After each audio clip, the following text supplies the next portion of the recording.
हमें बोले कि तुम दहशतगर्द हो और ये किया तुमने, फलाना किया। हालाँकि आप खुद सोचें इस वाक़ये को 22 अप्रैल को हुआ था, आज 14 तारीख है।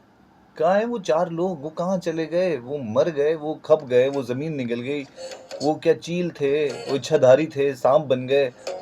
कहाँ चले गए? आपकी 7 लाख की फ़ोर्स उनको नहीं पकड़ पाई। तो कहीं ऐसा तो नहीं है कि वो आप ही की फ़ौज के थे और वो घुल-मिल गए वापस क्योंकि आप लोगों का प्लान कुछ ऐसा था। सिर्फ़ और सिर्फ़ अपनी इक़्तिदार को मज़बूत करने के लिए और अपने और क्योंकि मोदी सरकार के पास पाकिस्तान के अलावा कोई एजेंडा ही नहीं जिस पे उसको वोट मिले।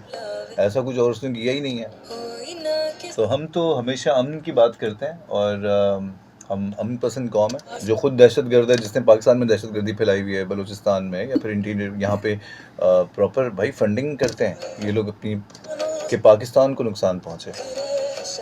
वो सुना है आपने बचपन में हम कहते थे जो बोलता है वही होता है। तो एक्चुअली जो बोलता है वही होता है।